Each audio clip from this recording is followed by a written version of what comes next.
Before dawn broke over Caracas on January 3, 2026, the sky was lit not by sunrise, but by the sharp flashes of guided munitions and the blue-white glare of industrial blowtorches cutting through steel.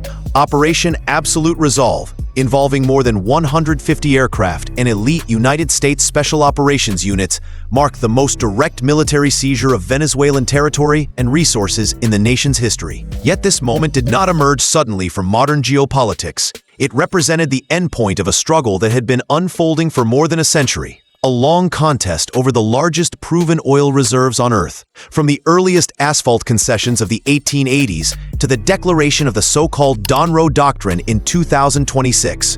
Relations between the United States and Venezuela followed a repeating cycle of strategic partnership, economic coercion, and systemic intervention, all aimed at ensuring that the black gold of the Orinoco Belt remained aligned with Washington's geopolitical interests. Foundations of foreign control were laid long before the first true oil well was drilled. In 1883, the government of Antonio Guzman Blanco granted the New York and Bermudez Company an exclusive 25-year concession to exploit asphalt in Sucre State, home to the largest asphalt lake in the world. When legal disputes later emerged under President Cipriano Castro, the American firm did not limit itself to courtrooms. It actively funded Castro's overthrow, establishing an early precedent for corporate-backed regime change that would echo throughout the next century. The decisive shift came during the Dutch-Venezuelan crisis of 1908. While President Castro traveled to Berlin for surgery, his vice president, Juan Vicente Gómez, seized power in a coup made possible by the presence of United States Navy warships off the coast. Gómez, known as the Catfish and the Tyrant of the Andes, quickly grasped that his survival depended on the favor of North Atlantic powers. He imposed what he called an austere and thrifty discipline on Venezuela, treating the nation as his private estate, while reopening the country to foreign investors under terms extraordinarily favorable to outside capital. Everything changed on December 14, 1922, along the shores of Lake Maracaibo. At the Barrosos Two well, the earth erupted with a roar likened to the passage of 1,000 freight trains. A 200-foot column of crude oil burst skyward and rained black across the village of La Rosa. The blowout lasted 9 days and spilled more than 1 million barrels, instantly transforming Venezuela from a marginal exporter of coffee and cacao into a central pillar of the global energy system. This catastrophe gave rise to enduring oil mythologies.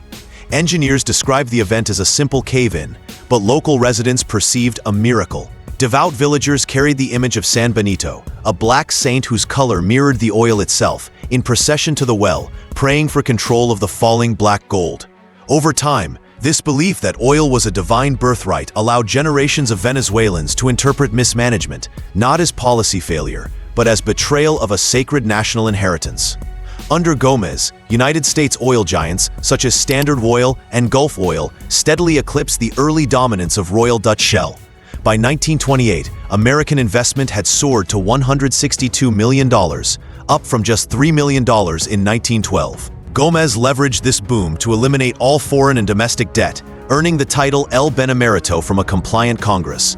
Yet the prosperity came at a brutal cost. Political prisoners were shackled in leg irons, dissent was crushed, and public education was neglected, reflecting Gómez's belief that an ignorant people was a docile people. When Gómez died in 1935, Venezuela stood as the world's second-largest oil producer, but its legal framework still heavily favored foreign companies. Presidents Eleazar López Contreras and Isaías Medina Angarita confronted growing elite consensus that the state needed a larger share of oil wealth. In 1943, Medina Angarita enacted the hydrocarbons law, unifying chaotic concessions and requiring companies to refine part of their oil within Venezuela. During World War II, the United States Department of State pressured American companies to accept these terms, prioritizing secure access to reserves over corporate profit margins in order to fuel the Allied war effort. This moment formalized the 50-50 profit-sharing principle, later reinforced by the 1948 income tax law. For the first time, a developing nation renegotiated its resource exploitation without violent rupture, creating a negotiated equilibrium that became a global standard. This era also witnessed the massive expansion of the Cardón and Amuay refineries, together forming the largest refining complex in the world. The first democratic experiment soon followed, led by novelist Rómulo Gallegos and the Acción Democrática Party. It ended abruptly in 1948 when Gallegos was overthrown by a military coup after proposing a 50% tax on oil profits. Foreign corporations holding more than $2 billion in investments were outraged. From exile in Havana, Gallegos accused United States oil companies of instigating the army clique that removed him from power.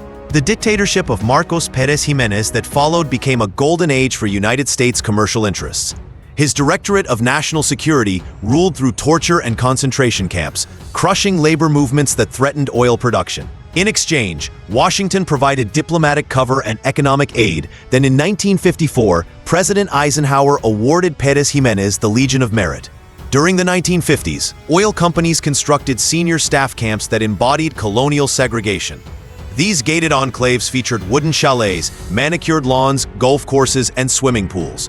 Governed by a rigid Jim Crow hierarchy, white United States expatriates occupied senior housing, Venezuelan professionals lived in junior areas, and most workers were confined to modest labor camps. Though residents often described life inside as stifling and dull, these spaces projected an image of modernity to the outside world. By 1950, Venezuela's gross domestic product per capita ranked 4th globally, behind only the United States, Switzerland, and New Zealand. The country was 12 times richer than China and 4 times richer than Japan. Yet this spectacular modernity concealed deep vulnerability. Dependence on a single resource produced what economist Alberto Adriani identified in 1936 as Dutch disease, hollowing out institutions beneath the surface prosperity. After Pérez Jiménez fell in 1958, oil policy did not reverse. President Rómulo Betancourt instead sought to strengthen Venezuela's position against the Seven Sisters oil cartel. A pivotal moment came in 1959, when President Eisenhower imposed mandatory oil import quotas to protect United States producers. This decision spurred resistance. In 1960, Venezuelan Minister Juan Pablo Pérez Alfonso met representatives from Iran, Saudi Arabia, Iraq, and Kuwait in Baghdad to form the Organization of the Petroleum Exporting Countries. The goal was price stability against unilateral Western cuts. In later years, Pérez Alfonso would famously call oil the devil's excrement, warning that petrodollars were corroding Venezuela's work ethic and institutions. The oil crisis of 1973, which quadrupled revenues, set the stage for nationalization. President Carlos Andrés Pérez framed the 1976 move as a second independence, but behind the rhetoric, it was carefully engineered continuity.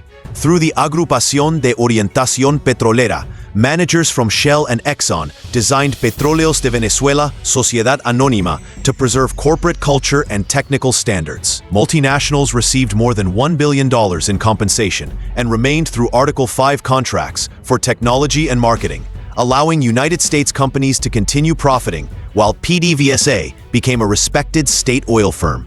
The apparent stability of Saudi Venezuela collapsed in the 1980s as oil prices fell and International Monetary Fund austerity took hold. Economic despair fueled the rise of Hugo Chavez, elected in 1998 on a promise of total oil sovereignty. Tensions peaked in 2001 with the Organic Hydrocarbons Law mandating PDVSA majority control of upstream activities, ending the neoliberal opening of the 1990s. ExxonMobil and Chevron reportedly pressed the George W. Bush administration to respond. In April 2002, a short-lived military coup removed Chavez for 48 hours. The United States was accused of logistical and political support for plotters tied to the PDVSA managerial class. When mass protests reversed the coup, the opposition launched a managerial strike that shut down oil production. Chavez responded by firing 20,000 employees, half the workforce, turning oil's promise into a nightmare of lost expertise. In 2007, Chavez moved to consolidate control of the Orinoco Belt, demanding foreign firms accept minority stakes. Chevron agreed, while ExxonMobil and ConocoPhillips refused, leading to asset seizures and international arbitration awards totaling billions of dollars. After Chavez died in 2013, Nicolas Maduro inherited collapsing prices, a hollowed PDVSA, and escalating United States sanctions. Beginning in 2014 and intensifying under President Trump, Washington cut Venezuela off from financial markets and seized assets such as Citgo. Intended to deprive Maduro of oil revenue, the measures instead redirected exports to China at discounts and forced reliance on shadow tankers and supplies from Iran and Russia. This long hybrid war turned kinetic in the early hours of January 3, 2026. After months of Caribbean military buildup, including the deployment of the USS Gerald R. Ford and the USS Iwo Jima, President Trump authorized a surgical strike. Operation Absolute Resolve followed months of intelligence mapping of Nicolas Maduro's routines, rehearsed on a full-scale replica compound. United States forces plunged Caracas into blackout, deployed more than 150 aircraft, neutralized defenses, and breached the presidential fortress with blowtorches.